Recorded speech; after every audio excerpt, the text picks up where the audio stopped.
Dean, welcome to the podcast. Thank you.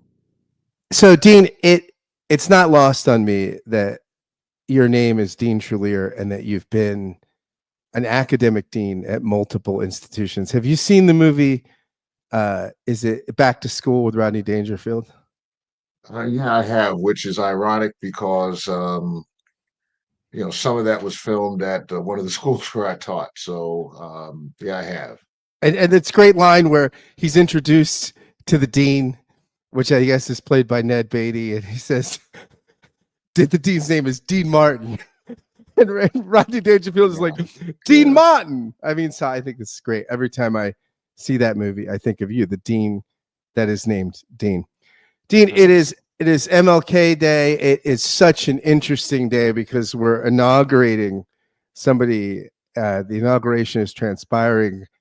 We're inaugurating somebody that really played on racial animosity in his campaign, in both of his campaigns, and was rewarded for it, and also somebody that has, here on Martin Luther King Day, we're inaugurating somebody that famously said, like, they say like his crowds were like bigger than my crowds, but like you look at, I like Dr. King, but I had like bigger crowds, and somebody that called Mark Robinson like you're like Martin Luther King times two, who was famously caught with comments on nude Africa. By the way, full disclosure, I have since pulled down all my comments from nudeafrica.com, which I recommend all our listeners do. So, I mean, this is just, it would be funnier if it wasn't such a moment of tragedy and strangeness in the country. How are you feeling this Martin Luther King Day as we inaugurate the 47th president, Donald J. Trump? Well, since it's interesting, I'll tell you how I'm feeling. Okay. Um, I woke up this morning and my wife and I were talking about this, and I'm feeling a real sense of hope because when evil moves like this, the first question that I try to ask myself is, okay, God, what are you up to? Right. Um, so we were just watching a documentary on the History Channel about the Tuskegee Airmen, which that was a group of black men who went to Tuskegee Institute during the Second World War to train to be fighter pilots. My uncle Wesley Walker was one of them. And they played a major role not only in World War II but also in what eventually was Harry Truman's executive order to integrate the armed forces. Well, in Hitler started the World War, right? Aryan dominance, all that stuff. We all know the story. One of the interesting consequences of this evil man in Germany starting World By the War way, Dean, II. could you say Hitler was the good old days where you actually got some socialism with your nationalism? I mean, it was awful, but at least you got health care. I mean, now the nationalists don't even give you health care. Yeah, I know. It's bizarre. It's bizarre, right?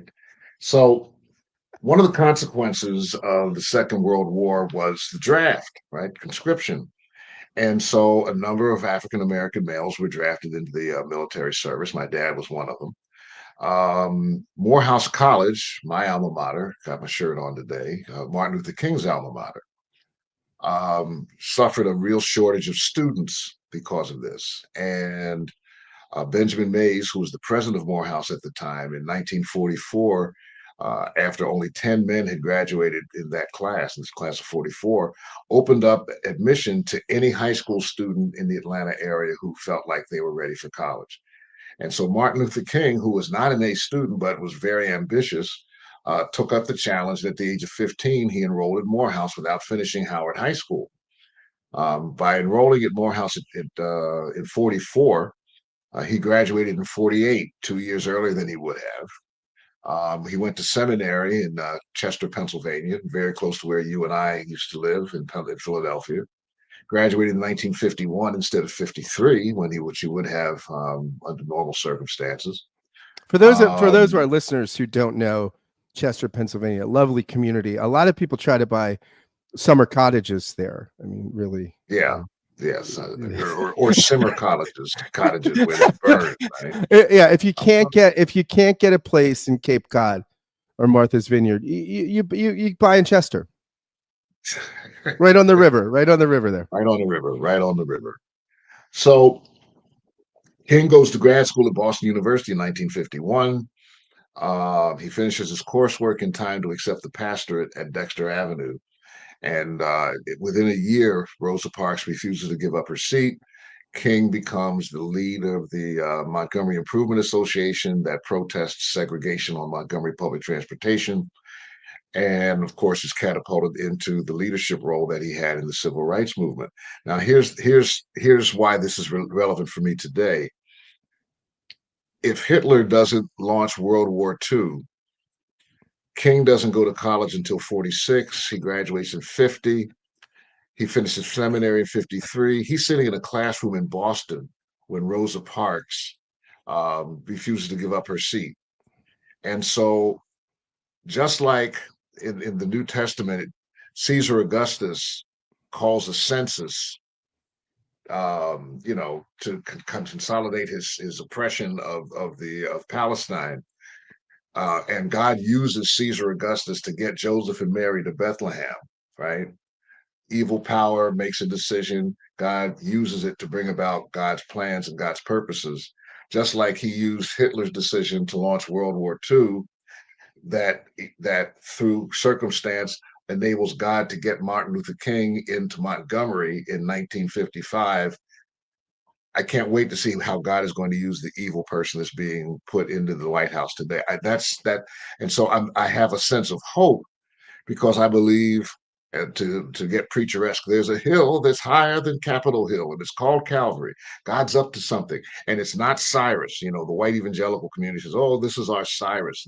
No, for me, this is our Caesar Augustus. Here's an oligarch who is coming into power. God is going to demonstrate that God is bigger than this oligarch. He's bigger than Elon Musk, bigger than the Texas oil men who are trying to buy the Texas Congress, Texas Senate and state representatives, bigger than the plans of mortal men who are trying to consolidate power. I'm so my hope comes not from the election, but from the knowledge that the same God who used Caesar Augustus, the same God who used Hitler, can use 47. Yeah, Dean, it's interesting that you bring that up. You're a person of faith, as am I, and a lot of the listeners to this podcast wouldn't be. I mean, many are, many aren't. There's this great movie that Mel Gibson made, Signs, where the priest who is a widower and struggling to find his faith does say to Joaquin Phoenix, he says, tell me what you always say. Tell me what you always say. And this priest who's not practicing the faith says there's two kinds of people in this world: the people that view history as contingent, random acts, and the kind that really see purpose and teleology in the drama of history. I mean, is that really a two kinds of people thing? I mean, is this, do you choose this? I mean, is this a fundamental anthropological distinction? Whether you look in the theater, you look at history and you see a theater of meaningful action, or you just see chaos. And see, I think, let me see, how can I say this? I resist teleological notions because they persist along a continuum of inevitability, right? And the way that we've looked at Aristotelian teleology, which, by the way, is in my dissertation, so that's why I actually know what the word means. And wasn't your flag football team in graduate school called the Concept of Dread? Yes. We were the Concept of Dread. In fact, I have my oh no, it's in my office at Howard. I have my championship plaque in my office at Howard. Yeah, the Concept of Dread. We loved Kierkegaard. Um, you got a good memory. So, but Aristotelian teleology is sort of an inevitable doctrine of progress, right?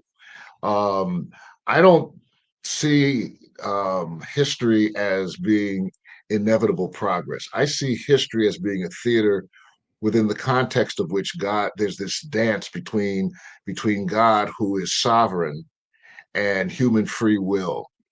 And that what God does is God takes whatever decisions we make and fashions it in such a way that God's purposes um, will be manifest. So World War II. Is the metaphor Go here ahead. like a jazz musician? I mean, Yeah, sometimes it's you see jazz. Yeah, jazz people, masters that can actually just improv on the spot, right? yeah. That's a good one. Carl Ellis at Covenant Seminary has used that metaphor a lot to talk about how history evolves. And so, yeah, it's an improvisational thing. Um, and the secret to jazz improvisation, as you know, is you've got to be faithful to the theme, right? You When you improv, you're not just playing notes, you're playing notes that evolve around a theme, and the theme is that God's going to do what God's going to do, and God's going to win in the end. And um and so there's all of this dance, there's this movement back and forth. And just like um you know enslaved people learned how to take the parts of the animal that everybody else threw away and turn it into a gourmet delicacy like chitlins or um, pig's feet, right? Um, God will take this situation and do something with it. So I don't subscribe to the notion that God raised up Trump. I believe that God uses kings. The heart of the king is in the hand of God, it says in Scripture. So I think um, the question is, where do you look today, and where do I look today? There's a group of us from Morehouse that have uh, what do you call it, a text thread, right, a group text. And we were banding about ideas on how to spend the day with, so you don't fall into despair. And Nadia Bowles Weber, who's a Lutheran pastor who writes on social issues and addiction and recovery, she's an addiction specialist. um, her meditation this morning, same thing. Where are you looking today? Um, if your eyes are on Washington and you focus on that too long, people like me can get depressed. I just refuse to do that. I choose to look beyond Washington to where the ultimate source of life is, and then ask the question: okay, God, what does it mean to be alive in this time? What does it mean to be alive in this space? My wife and I looked at the documentary before the Tuskegee Airmen. The History Channel ran a documentary on the Civil Rights Movement. You saw children being hosed, right, in one of the marches. They had children marching, and Andrew Young explained that these were children that wanted to march. And there's a whole high school empties into the street and marches, and then they're hosed down by the police and the fire department. And my wife looked, she says, "Oh, I had forgotten that." And I said, "Well, I can't forget it, because one of those children is a woman named Viola Bradford, who did 3 degrees with me at Howard and became the first Black female chaplain at Tutwiler State Prison in Alabama, who was ultimately fired for registering inmates to vote.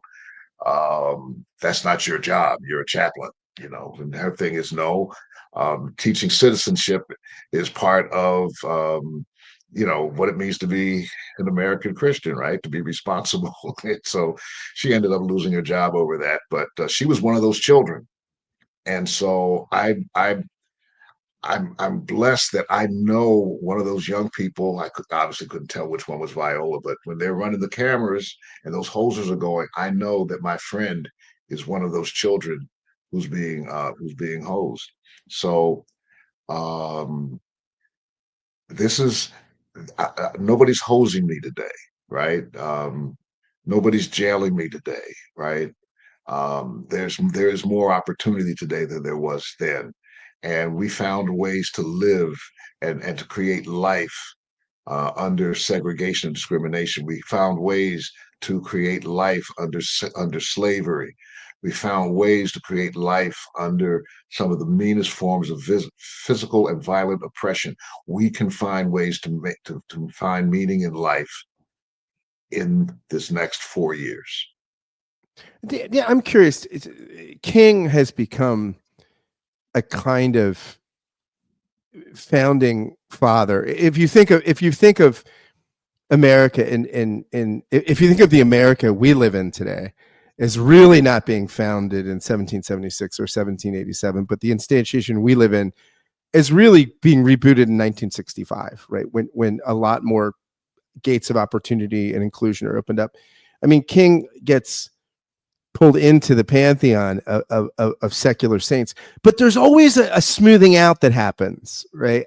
There's always a kind of a dumbing down, or certain edges get rubbed off, and to make somebody palatable for the wider political consciousness. I mean, how do you see that with King? What do you think people just don't get or understand about the historical King? You know, if we were being biblical scholars in the analogy, if we were finding the quest for the historical King, I mean, what of the historical King would shock the secular piety uh, This is a of great American question, citizens? Scott. It's a great question, Scott. The late Charles Adams just passed last year. He was president of the Progressive National Baptist Convention at one point, one of the great preachers in this country, pastor of Hartford Memorial Baptist Church in Detroit.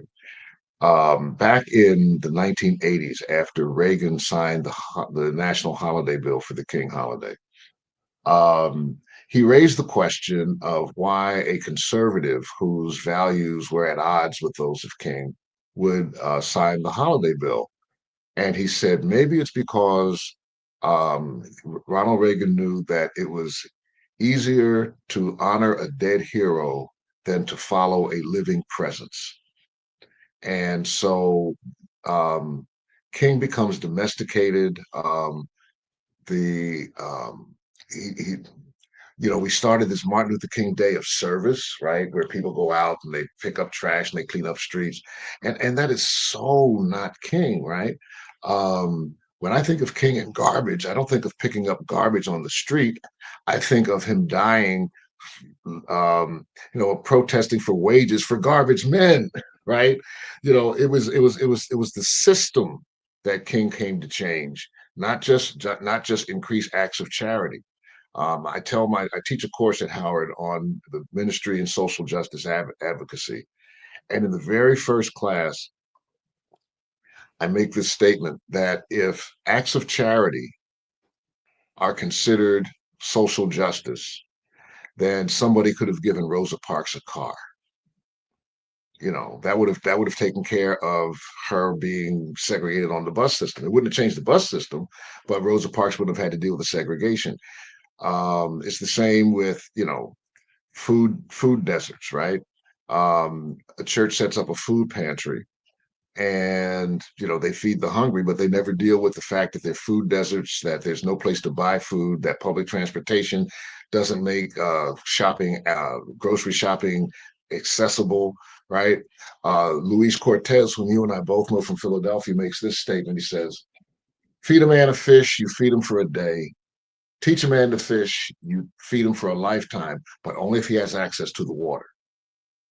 And justice is not about teaching a man to fish. Justice is about giving people access to the water.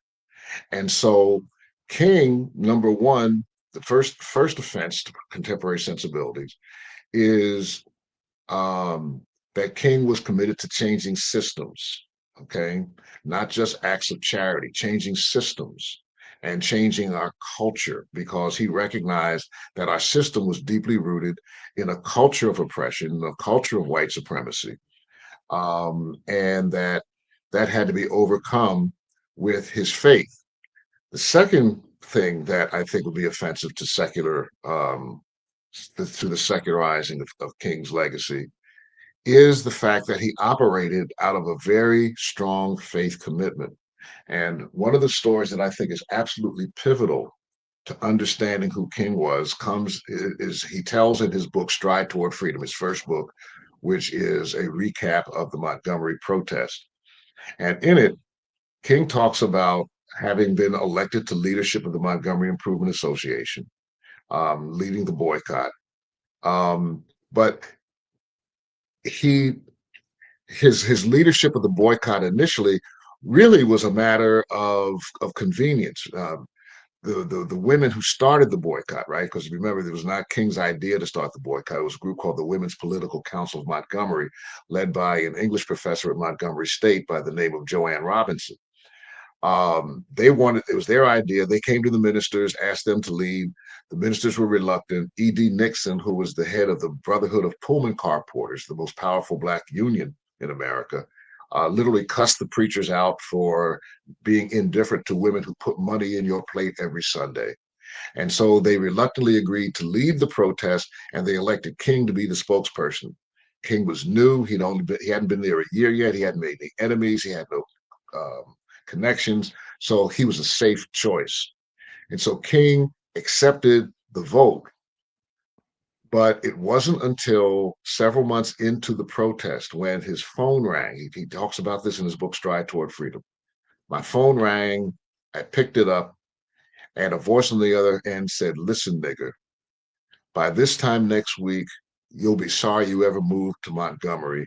We're sick and tired of you." Click. And King said that at that moment he became afraid. He was overwhelmed.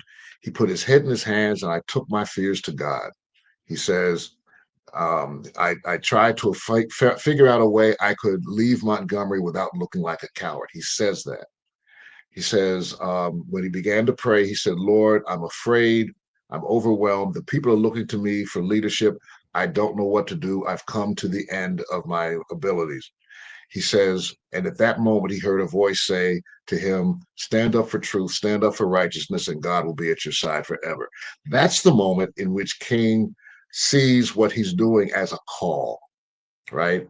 A divine call. God sent me here for such a time as this. And he says that sure enough, he did not leave. Within the week, his house was bombed. And he said a strange calmness came over me during the bombing because God had prepared me for this through in that encounter when I was sitting at my kitchen table when I got that phone call. So you absolutely cannot divorce King's work from his sense of faith that this was what God had called him to do. He wasn't just doing it because it was right. He wasn't just doing it because it was good. He was doing this because he believed that this is what God had ordained for him to do. And in an era where white evangelical Christianity seems to have the monopoly on faith and politics, those of us who do not identify ourselves with that branch of politics need to understand that they do not have a monopoly on faith. They do not have the definitive power of what faith is, of what religion is. It was the driving force behind what made Martin Luther King Martin Luther King. And to secularize King is to miss his own self-understanding as God's spokesperson and as God's movement leader. Dean, I had a friend who was a conservative Orthodox Presbyterian scholar, conservative Orthodox Presbyterian, but I repeat myself.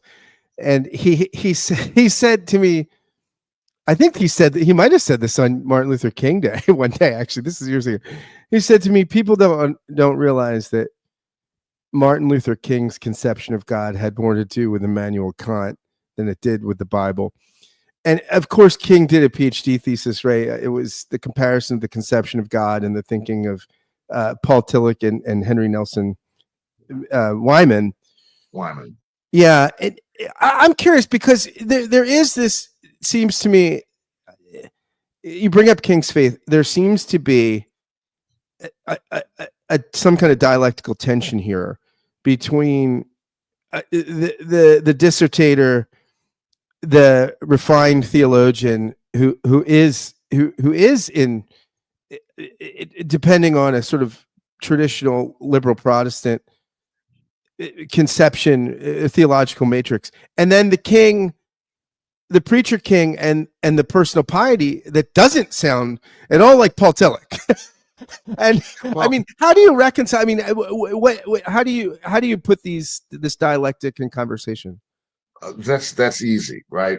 William Watley, in his PhD dissertation at Columbia University, which later became a book called The Ethics of Martin Luther King, devotes this entire first chapter to the ways in which the theological appropriations that King drew from white liberals were actually um, encoded or codified versions of truth that had emerged from Blacks' readings of scripture in history. In other words, Watley, and I'm sure that this Orthodox Presbyterian has never read Watley's book, right?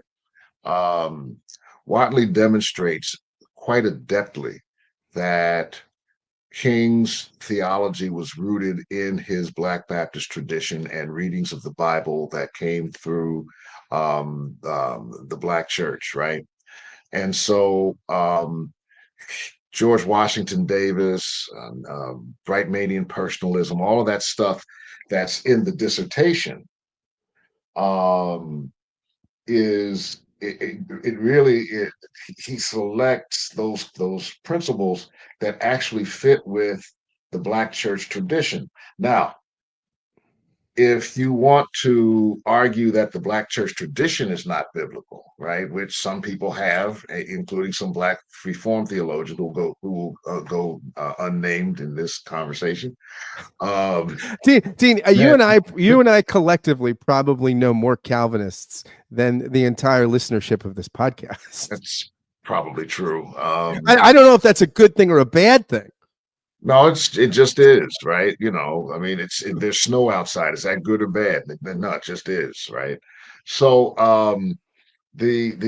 so Wadley demonstrates that King's theology is not rooted in neo-orthodoxy. It's not rooted in Kantianism. It's rooted in the Black church.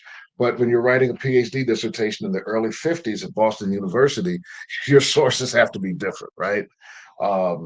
And that's a good point. You could probably write that today, right?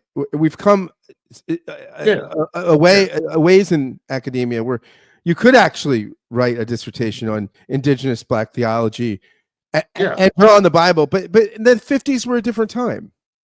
Yeah, it's a different time. And so a number of the scholars that are from the generation that immediately predates mine, people like King, people like George Kelsey, who was my professor at Drew. In fact, I went to Drew to study with George Kelsey.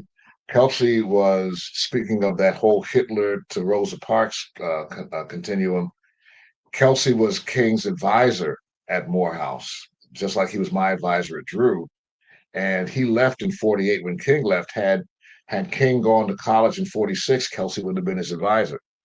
So there's another connection, right? And Kelsey, um, who did his PhD at Yale, helped King with this whole notion of integration in theology. And Kelsey was an ongoing advisor to King theologically throughout his career. Their correspondence has been preserved. King wrote Kelsey regularly, ran his manuscripts by Kelsey to look for their theological integrity. And so the, um, the thought of King, so those people all had to, even James Cone, right, who was the father of Black theology, did his PhD dissertation on Barth. And when people began criticizing the European roots of Black theology, he responded by writing the spirituals and the blues, using Black sources for his theological construction. So yeah, the landscape has changed. My advisor and my undergraduate advisor, Wendell Whalen with music, um, did his PhD dissertation on some obscure German composer because he couldn't do one on the Negro spiritual at that time. There were a few. Benjamin Mays' dissertation at Chicago, Miles Mark Fisher's dissertation at Chicago, using spirituals and early Black religious documents as sources for theology. But Chicago was a different place. You could do that there. Not a lot of schools, first of all, admitted black PhDs or PhD students, but it was places like Chicago that had a more enlightened approach and would let Miles Mark Fisher and Benjamin Mays use black sources for their dissertation work. So I think those that read King through liberal Protestant eyes totally totally miss his grounding in the black church tradition. And so then the next move is, of course, if you're a conservative Orthodox theologian, is to discredit the black church tradition. And the person whose writings I think have really helped us get have responded to that is Esau Macaulay, the New Testament scholar at Wheaton College. His seminal work, Reading While Black, which I just oh gosh, it's here. Oh no, it's in my read now list because I'm reading while black, right? It's in my reading now list because I'm working on an article on on the meaning of the Book of Daniel for the Black middle class. I've heard you preach on the Book of Daniel. The work is so great, we can't come down. That's Nehemiah, Or Scott. Nehemiah, sorry. Hey, all right. I'm a liberal. No, Now, I mean, yeah, I'm sorry, Nehemiah. no, I Daniel. mean, No, the Daniel sermon is the handwritings on the wall. on the wall, right. See, this Yeah, is that's the one. I know my Bible about as well as Stanley Hauerwas. They asked Stanley Hauerwas, why, Resident Alien, such a great book about living, in a sort of post-Christian context. They said, but you use Philippians. That's not really what it's about. Why didn't you use First Peter? And he said, that's because we liberals don't know anything about the Bible. Well, it's Esau Macaulay's book really deals with the whole notion of um, appropriation, what Norman Gottwald calls reactualization, what Paul Ricoeur calls appropriation, how you make the text live for your current situation. And so the kind of exegetical acumen that you'll find on either side of the liberal conservative debate, right? Whether you're talking about higher criticism out of the German school, the Wellhausen theory, or you're talking about the fundamentalist dispensational stuff that comes out of the Dallases and the Westminsters. When you're enslaved, you don't have time for that argument, right? You encounter the text, you look for yourself in the text, and that becomes the what Gottwald calls reactualization, what Ricoeur calls appropriation. Um, and it's not just a black thing, because I'll never forget reading Richard Wurmbrand, the Ukrainian pastor who was in solitary confinement for his faith. And he actually has a book called Sermons from Solitary Confinement, sermons that he composed and memorized while he was in solitary, and was able to write once he was released. And he recalls talking with a fellow inmate in this Ukrainian prison, this Soviet prison, and trying to teach him systematic theology, because Wurmbrand had gone to seminary, so he's teaching this guy systematic theology. And finally, the other inmate throws up his hands and says, "This systematic theology doesn't work for me." He says, first of all, Jesus was not a systematic theologian, and secondly, it's hard to think systematically when you're carrying a cross. Yeah. And so the whole idea that Black people should be held responsible for good reform theology, which one colleague of mine wrote in a book, is ludicrous. You're enslaved. You have limited access to the text. Your primary engagement is going to be reactualization and appropriation. And so those arguments are straw men, because they assume a certain fidelity to a certain kind of interpretation that's only available to you when you are not being harassed by racism and slavery and discrimination and segregation. Yeah, it's so interesting as you're talking. I'm thinking about Martin Heidegger, right? And Heidegger, his ontology is so interesting, and he talks about how stuff in the world, right? He has this great phrase, readiness to hand. And and when you when you when you engage the world metaphysically, it becomes equipment, right? And I feel like you're saying the Bible's got to be equipment, right? It's not abstract. It's got to be equipment you can take in the fight. It's got to be equipment you can put on the field because people Mhm. are hitting you hard, right? Yeah, yeah. And so Arthur Presley, my colleague at Drew University, always talks about um the necessity that Black people have had historically to think on their feet and to make snap judgment. He says people are always throwing bricks at you, and so you catch a brick, put it down, then you get ready to catch the next brick. You don't have time to think systematically when you're in that kind of a setting. And so what the Black church tradition has done is it has used the Bible um, to find out to make sense of the oppression of Black people in this country. What is God doing in the midst of all this? And that what is God doing in slavery? What is God doing in discrimination? What is God up to? What is God teaching us? What is God showing us? What is God calling us to do? Who is God calling us to be? And um, those are actually questions that the Chuck Swindalls and the Charles Stanleys and all the other radio preachers, forget about the health and wealth guys, right? Just your garden variety evangelical devotional media moguls. That's what they're doing. It's application.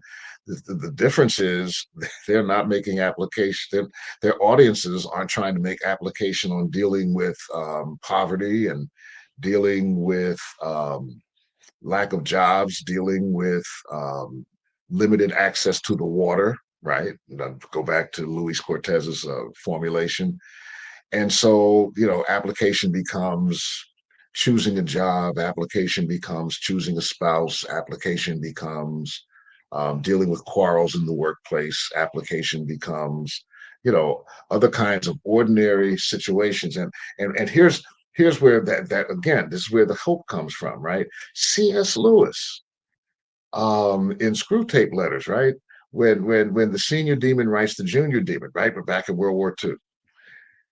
The junior demon is all excited because of Hitler, and the senior demon, right? Wormwood. He says everybody knows Hitler's evil. That doesn't take spiritual insight. He says we do our best work with Christians who don't believe in supernaturalism. That's our best work. The ordinary Christian housewife who confines her faith to the small tasks of life without thinking about the ultimate reality of who God is and who we are as demons and our work. He said that's where we do our best work by convincing rationalistic Western Christians who are trapped by scholasticism that the supernatural doesn't exist. Yeah, it's interesting that the Bible. I mean, I think that when we think about supernatural reality, I think it's also a great analog for racism, right? And that you have some people that talk about uh, personalized demons, and there's a demon around every corner, right? There were these Frank Peretti novels years ago, right, where well, your car didn't start. That was because there was a little demon they could fit in the carburetor back when we had carburetors and things like that. And then so there's that where this sort of personalizing, and the demons are like gremlins, and then there's this sort of demythologizing of spiritual forces, and these things are just human psychoses writ large, right? They're just mythical, metaphorical language for self-defeating human behavior or things like that. And then in between, there's people like Walter Wink or Marva Dawn that write about these real powers that are really active in the world. And they're not like these little personalized gremlins, nor are they reducible to the psychosis that the psychiatrist can tell you about with more elan or something, but they're actual mysterious things. And I think about this in dialogue with racism, right? I mean, there's one pole of the culture that seems like racism is only if someone burns a cross on your front lawn, right? I mean, that's it. Unless somebody says, "Hey, you can't have the job because you're black," there wasn't racism. And then there's another poll where racism is everything. Like if if you said like my coffee black, well, why is it got to be black? I mean, this, wherever where it becomes so ubiquitous that it's hard to see what you're talking about. And then but it seems like it's more pernicious than that, right? It's more elusive than that. That systemic racism is something like these fallen powers. It's so hard to get a hold on, and it does its best work when you can't get get a grasp on it. Yeah, that's right. And so when I'm talking with my students and to help them understand racism as a culture, I refer them, number one, to Cornel West's book, Prophesied Deliverance, where he talks about the normative gaze. And the normative gaze is the set of eyes that our culture gives us through which we look at the world, right? It's male, it's white. It says that male white being is normative and every other form of being is derivative, right? So I teach at Howard University. You know, we're the black Harvard. Nobody ever calls Howard the white Howard, right? So what's normative? Male being is normative, right? Your college basketball teams, if it's the men's team, it's the Lions. If it's the women's team, it's the Lady Lions, right? Which gets real interesting if your team is the Rams, right? I mean, you know, your mascot's the Rams. Oh, and now the Lady Rams are playing tonight. There's no such thing as a Lady Ram, but we're willing to And suspend reality. what bathroom does the Lady Ram use, Dean? I mean, come on. Well, let's wait till Congress figures that out, okay? But you know, the we're willing to suspend reality in order to maintain hegemony. So when it comes to race, my example is with misogyny, it's that whole lady ram thing. With comes to race, I use band-aids, right? Why are band-aids the color that they are? Because that's flesh color. I'm old enough to remember when there was a 64 crayon box of Crayola crayons, there was a crayon in there called flesh, and it looked like your skin and not my skin, right? The brown crayon was brown. The pink one, the pinkish one, was called flesh. Nobody sat down in a science. No evil scientist sat down in a laboratory and said, "Ooh, I'm going to make flesh-colored crayons to oppress the Negroes." He didn't do that, right? There was a certain assumption of what was normative being, which is whiteness, and everything else derives itself from that. So when we think about racism as a systemic, as a cultural phenomenon, it's not simply, like you said, denying somebody a job. It's what is it, how are we defining humanity? And that crayon, right? The Band-Aid, calamine lotion, right? Why is calamine lotion pink? So you can put it over the poison ivy and nobody can tell. Well, if I could do that, I look like Michael Jackson, right? So it's you know I mean, it's look, Scott, I you're a funny guy, so I I got to try to keep up. I still remember when Al Sharpton at the funeral said, "People are going to say your daddy was strange. Your daddy wasn't strange." And I thought, come on, a little strange. I mean, a child of God and someone whom God loves, but maybe a little strange, right? Little strange, little strange. so, so at any rate, those kinds of symbols in our culture of what it means to be the norm is where racism is rooted. Kelly Brown Douglas's book, Stand Your Ground, does a marvelous job of going back to medieval Europe and Anglo-Saxon culture being the norm that comes into the colonies, the British colonies on the Western Hemisphere, and how the founding fathers weren't just racist. That they were ethnocentrists, and people like Benjamin Franklin said, we're letting too many of these swarthy Eastern Europeans in here, right? They're going to ruin our culture, right? And so as a result, Racism takes an easy foothold when ethnocentrism is a cultural norm in colonial America and in the early years of the United States, right? People forget that the anguish and then the violence towards Catholics in the mid 19th century, right? I'm from Philadelphia. The cathedral in Philadelphia built their stained glass windows high enough on the wall. They actually threw rocks in the air to see how high someone could throw a rock, and then said, okay, this is how high you can throw a rock. So we'll build the cathedral, the stained glass windows up here so nobody will smash them because of all of the anti-Catholic sentiment, right?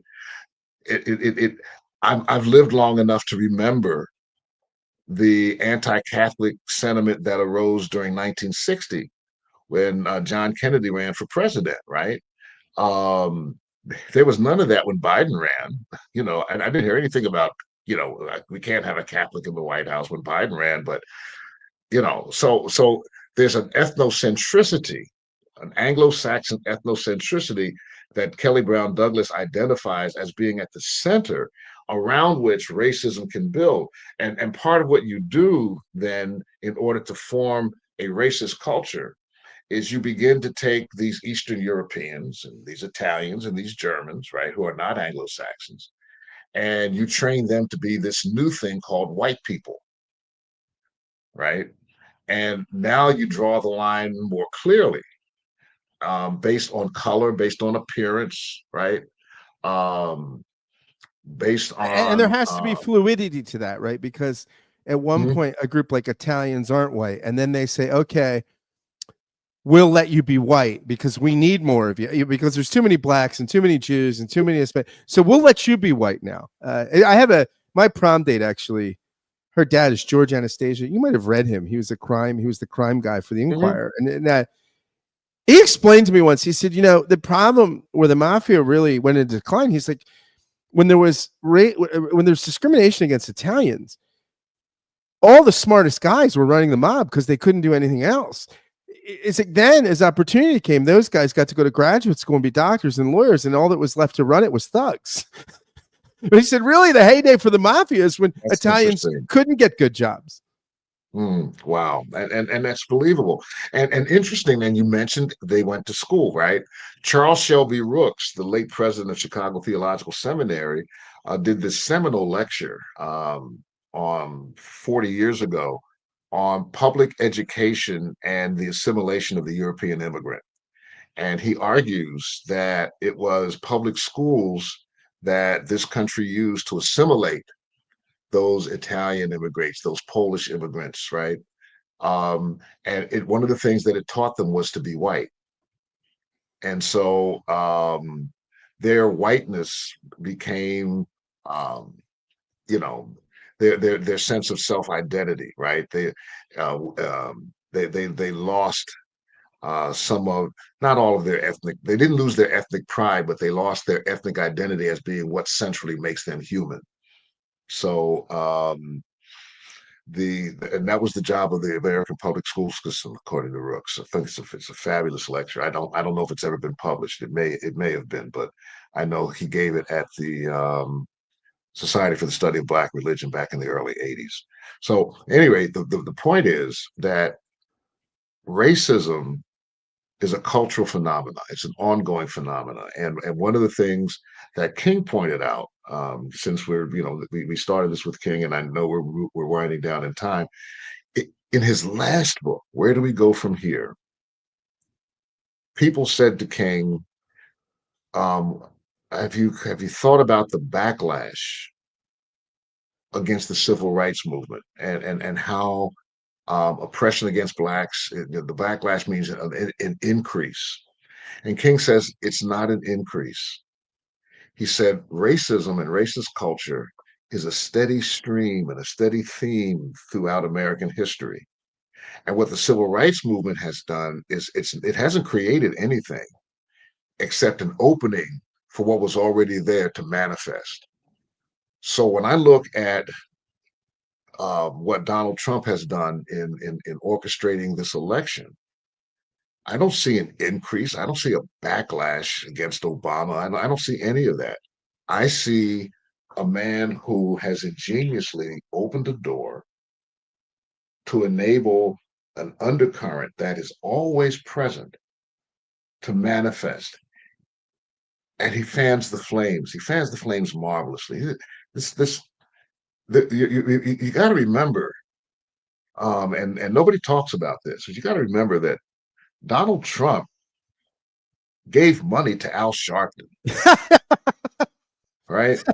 He was one of the financial supporters of Al Sharpton's National Action Network.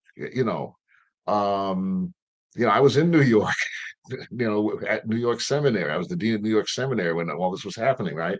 The Central Park Five incident, and Trump takes out the ad, and in order to kind of balance the scales, he starts contributing to Al Sharpton's movement.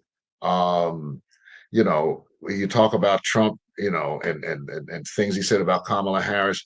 Trump and Kamala Harris flew together on a jet once, back, maybe 15, 20 years ago, when Trump was trying to build casinos in California. And Willie Brown, who at the time was dating Kamala Harris, the California state representative, later mayor of Oakland, Willie Brown, um, controlled a lot of political action. And so Trump and Brown met so that Trump could figure out a way to get into California with his casinos. And there's Kamala Harris, and they're having this nice conversation. You know, I don't. Trump may or may not be a racist. I don't know whether he is or not. What I do know is that he's a master manipulator, opportunist, and entrepreneur. And so he can sit, he can give Al Sharpton money and then turn right around and fan the flames of racism. He can cut a financial deal with Kamala Harris's boyfriend and then turn around and call her stupid, right? I mean, he says what he needs to say to get elected. That's how I look at it. I'm not afraid of Donald Trump. I'm afraid of people that follow Donald Trump. But then I immediately look beyond them to the God who orchestrated things through Caesar Augustus and Hitler, and I say to myself, God still has the last word. Dean, you've talked a lot about God in this conversation, and King talked a lot about God, and King was able to, in the 60s, he had a tradition of civil religion, right? I think of that great book by Will Herbert, Protestant Catholic Jew, right? You have this canon, it's the Bible, most of the Hebrew Bible, right? Because you want to include the Jews and the deists and stuff, so you keep most of your biblical references to the Hebrew Bible. You have the founding fathers, you have Lincoln, you have these certain Whitman, other things. So you have this sort of secular canon, and King could employ it. I mean, he was like a swashbuckler with a rapier, right? I mean, he just knew how to. The saber just fit in his hand, right? He knew this tradition, and he knew how to say he could say, "Hey, look, I'm not saying America's the worst place in the world. I'm not saying this is Babylon. I'm saying look at we have to go back to the charter. We have to go back to the founding vision. We have to go back to whether or not that's hyperbolic or whatever. He has this saber. He has this equipment. He has this resource that people that even aren't even going to church or something know about, right? That he can. We've lost that civil religion, or it's eroded to some degree, right? I mean, is King possible today with the erosion of that tradition, with less and less in common, with less and less this stream of secular, a secular sacred source kind of, or secular canon that you can draw on to make moral change? Boy, what a great question. I've never thought about that. Here's what I know.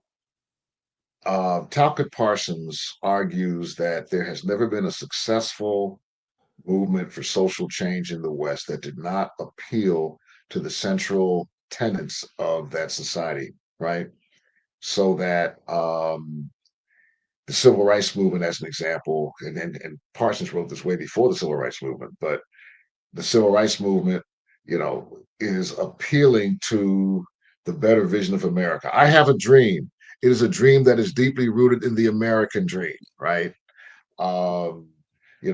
America made a promise, and we've come to cash a check and it's come back insufficient funds, right? He's rooting it in that canon you're talking about, It's right? American exceptionalism in some rhetorically. Yeah, it Yeah. is. It is, and there's all kind of evidence of that in African American religious history, right?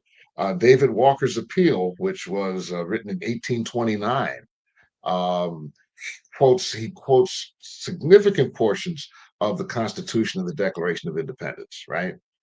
So yeah, could that happen today? I don't think so. I think um, there would have to be a different canon, and I don't know what it is. I have to think about that. To which you would appeal as a central symbol. Um, Maybe it's affluence. That's a central canon, right? Where we, you know, what didn't the one kid his lawyer appealed that he was suffering from affluenza, right? Maybe it's affluence, right? Maybe it's arrogance. Maybe the question is, what is American exceptionalism today, right?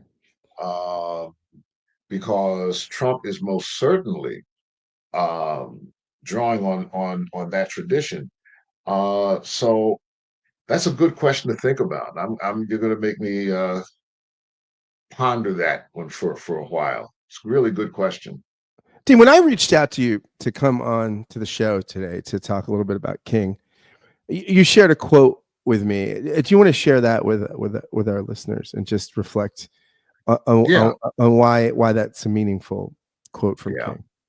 Thanks. And that's this is a quote that Harry Belafonte remembers from his conversation with King, and I think it's just so prophetically profound, given what we're facing today. King and Belafonte were having a conversation shortly before he was killed. King was killed. He says, "I have come upon something that disturbs me deeply. I've come to believe that we're integrating into a burning house. I'm afraid America may be losing what moral vision she had. Until we assure the underclass has justice and opportunity, we will continue to perpetuate the anger and violence that tears at the soul of this nation." And so, the idea of integrating into a burning house, right? W.B. Du Bois, another civil rights figure, though clearly a secularist, he had a quip. He says, "Black people have asked for a seat at the front of the bus for so long they forgot to ask where the bus is going." And so, um, the burning house metaphor that King used towards the end of his life is something that I feel we're walking in the midst of today. That we are in a burning house. We're more polarized than ever. We're more prone to violence than ever. Everything from school shootings to police brutality to rising crime rates, not just among African Americans, but everybody through the pandemic, right? People talk about we need more police. Well, the pandemic changed everybody. It brought out it challenged our sense of entitlement to the point where not only did violent crime go up, speeding tickets went up. Okay. Uh, really, and that's a crime, right? It's not a violent crime unless you hit somebody, I guess. But, put simply, the foundations of this nation are being shaken. And when King says America may have lost what moral vision it had, I think part of what he's appealing to is, in a sense, something of a chimera, because that moral vision also included that African Americans were not fully human, but there was some kind of a sense of decency. And my argument, and I could be, this is just my argument, the civil rights movement challenged America in light of America's own principles. And if America had seen its own sin, the civil rights movement wouldn't have been necessary. And then the civil rights movement opened up a whole host of sets of protest. And now some protests have gone too far. There's some, people who want to identify as animals. You've probably seen some of that stuff on television. I'm really an animal, but come on, no, I'm not there, right? But what I do know, That's not the dream. that's not the American dream, right? And it's not the biblical dream. But what I do know is that America's recalcitrance with regards to race and gender issues has unleashed a flood of protests that question the very foundations of the country itself. And I was telling my wife this morning. Yeah, we had a long talk. When I was in third grade in Philadelphia in an all-black elementary school, they were teaching us the principles of debate. And the topic for that year, right? I'm 8 years old. The topic was the Civil War. And half the class had to defend the North and half the class had to defend the South. And so I had to write a paper as an 8 year old on Wow. why the South was right. And I didn't think twice about it. I didn't think about, racial injustice, anything else. I just had to write a paper on how good Jefferson Douglas, Jefferson Davis, and Robert E. Lee were. I can't believe I did that. What's for me, what's more pernicious is it never occurred to me that I was defending racism, right? Or defending slavery. Um, I was defending states' rights, and so I had not been conscientized to the racial struggle. I was not part of the black protests when the black students walked out of high schools in Philadelphia in 1970. I stayed in school. I got called an Uncle Tom. Um, I then went to an historically black college and my world got changed upside down. I began to see things through a lens I hadn't seen it before. I had seen racism in Philadelphia. I'd been on a bus of musicians that went to play in a white working class neighborhood, and our bus got rocked, and they had a brick that came through the window. We got called nigger and kike and hippy dippy. I'd seen that, but that was an aberration. That's stuff that happened in Kensington. All right, that was the neighborhood we were in. Um, but it wasn't until I went to Morehouse and began to and I went to Morehouse in 1971. King had only been dead 3 years, right? The seniors the seniors at Morehouse um, had been freshmen when King was killed. Okay. Um, and there were guys. I was a northerner. I was in the minority then. But HBCUs were not popular among northern blacks then, right? There were like 10 black kids from Pennsylvania when I went there. There were 10 Why from my why high did school you when I why did you graduated. go? Why did you leave the North? Why did you go to the Um, Southern I had a HBCU? I had a friend named Gregory Palmer. Gregory and I were in school together from fourth grade all the way through high school. And Gregory is now the senior United Methodist bishop, African American. And Gregory said, Trulear, we've been around these white people for all these years. We need to go to a black college. And being from Philly, when I heard black college, all I knew was Cheney. I'm like, I'm not going to Cheney. He said, no, no, there's this place called Morehouse, right? Martin Luther King went there. Benjamin Mays, people, names that I heard of, but he said, you should go to Morehouse. We should go to Morehouse. So we applied. We both got in. Then Greg changed his mind and went to George Washington. Um, but I got a scholarship, and I imagine this is like in Stripes where Bill Murray and Howard Ramis go in the army together and Murray yeah, tries to leave, right? yeah. Greg went a different direction. So, but he's still. In fact, I just got a text from him this morning. He's doing his Martin Luther King speech in Ohio, where he's the bishop. So but I owe he was the one that convinced me. And then turns out my grandmother's pastor was a Morehouse graduate, and so he wrote letters of recommendation for me. He even arranged for me to get a scholarship, and so I didn't pay to go to college. I went to Morehouse for free. Um, and so it was life changing for me, and I if I hadn't gone to Morehouse, I probably would have gone to either Drake or Case Western because I was going to be a math major. And I just got immersed in Black culture. My first year was hard socially because I was still this northern kid that went to a white high school and, you know, had a lot of arrogance attached to that. And then a group of kids from Birmingham surrounded me one day and said, "You think you're hot stuff because you're from the north? We will beat you up." They used more colorful language if you don't change your attitude. And some of those guys are some of my best friends today. It's funny. But I needed to get What out did of you that feel in space. that moment when these guys encircle you and say this? What are you feeling as this kid from Philadelphia? I felt a sense of ignorance about what they had been through. Again, raised in the North, parents, educators, middle class, college graduates, dad, Ivy League grad with a master's degree, two grandmothers with college degrees.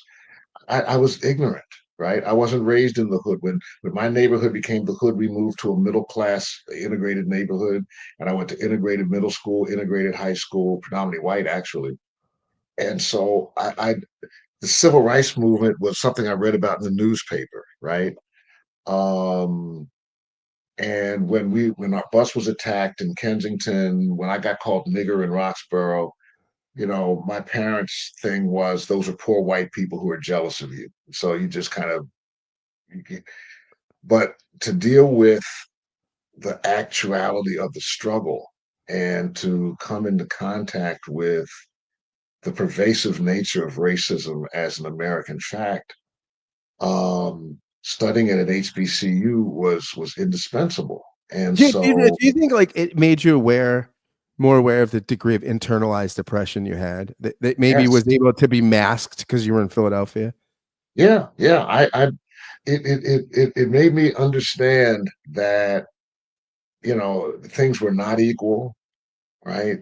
Um, I saw these kids who were valedictorians of Black high schools who didn't have a quarter of the education I had in the northern prep school.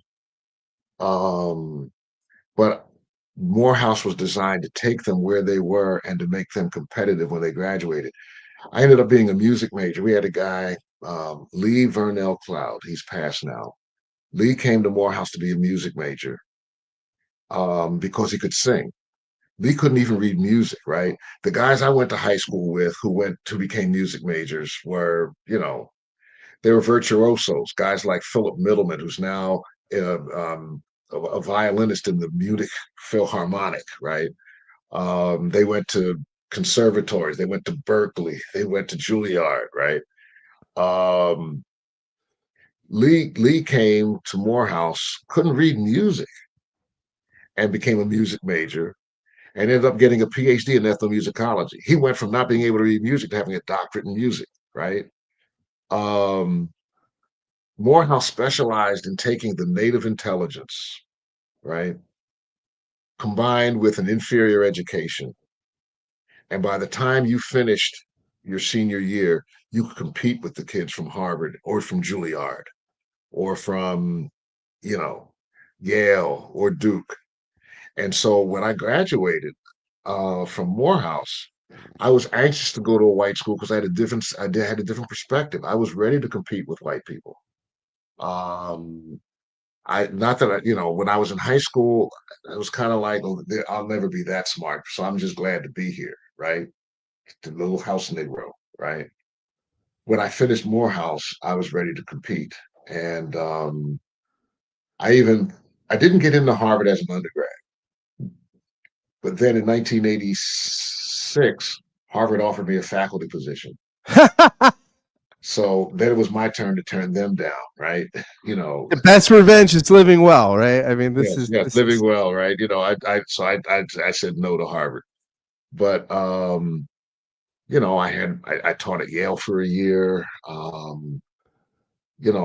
couldn't have done all that without Morehouse. Morehouse gave me a sense of belonging and achievement. And and it's one of the reasons I teach at Howard. I wanted to teach at an HBCU. Um, I've been at Howard now for 22 years. Um, and Howard was the HBCU at which I wanted to teach because it had a divinity school and it was a university. So I'd have colleagues in sociology and social work, which I do. I'm sitting on a master's thesis in the sociology department, a PhD dissertation committee in the School of Social Work, because I am a sociologist of religion. I'm not a theologian. I study religion as a human scientist. And so Howard was where I wanted to go.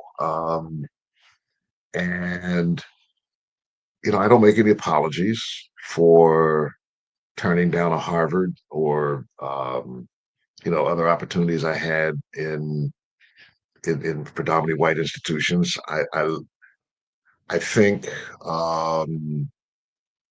this gives me a platform um, when I do public work. But it also gives me an audience with Black masters and doctoral students who are going into ministry to talk about the kinds of questions that you and I are talking about today in a world where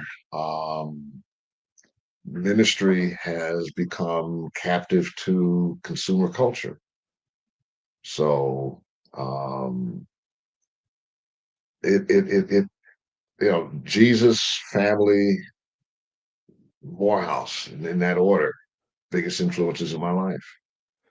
Dean, you were the first person to tell me something, and this is years ago when I think I was a college student, maybe, and it changed my life. It's a little fact. You told me, don't forget that Martin Luther King was kicked out of the biggest Black institution in existence at the time, right?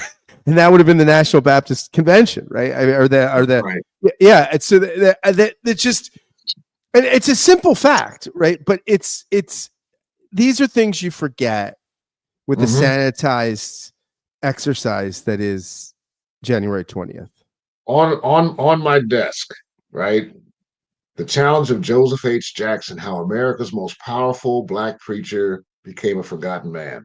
Joseph H. Jackson was the president of the National Baptist Convention, the largest Black organization in America. He hated King. He thought that civil rights was unbiblical. He said that Romans 13 says that we have to respect government and civil disobedience is an abomination. King responded, "We are subject to government because when we're arrested, we go willingly to jail." But yeah, the National Baptist Convention was anti-King. It was anti-civil rights, and as the civil rights movement gained momentum, uh, Jackson became less and less powerful. That's why the subtitle "How America's Most Powerful Black Preacher" (1950s) became a forgotten man. 2020. Um, and Jackson was not ignorant. Jackson had two masters, one from Creighton and one from someplace else. I can't remember where he had Bachelor of Divinity, Masters from Creighton. But he was very much against the civil rights movement. So yeah, there's some places that are not going to accept you. And one of the things that's important to remember about that, and this is what I was telling my wife this morning. Um, don't look at the civil rights movement as being some kind of unified movement of African Americans. There are a lot of African Americans who are against it. Um, There were African Americans who thought it was unscriptural. There are African Americans who thought that ministers didn't belong in politics. It was not a unified movement of African Americans. It was a unified movement of a segment of the African American community that had become conscientized by their situation, by King, by other religious leaders, Christian leaders. But it was not you know even even within the civil rights movement in the 60s, after about 6 years you begin to see some of it segment into the student nonviolent coordinating committee, which became an increasingly secular organization. um, you begin to see secular politics become a critical component. The civil rights movement dislodges from its religious marrings. And so yeah, King was ostracized, challenged, and eventually part of the group that left the National Baptist Convention to form the Progressive National Baptist Convention, the convention that Charles Adams was part of that I mentioned earlier in our conversation. Dean, this has been a great conversation, and I couldn't think of anybody on this Martin Luther King Day I'd rather talk with than you. And thanks for coming on the show and sharing so much insight with me and my listeners. Oh, Scott, it's been a privilege. You're one of my favorite people, and when we met, golly, had to be 30 years ago. People don't believe with this skin that it could be that long ago. This is I look fantastic, but yes, Yeah, you yeah. do look good. You still look like you did when you were picking me up at the train station, taking me to Messiah College. And see, that's how I know it was 30 years ago, because it was when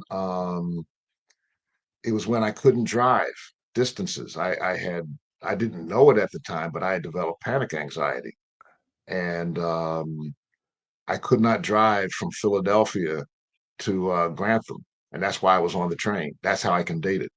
From 1994 to 1996, I had severe panic anxiety, PTSD, and if I drove a car for more than 20 minutes, I'd have an attack. That's why you were picking me up at the train station. Dean, So, some of my see, best memories of that decade of my life were driving you places.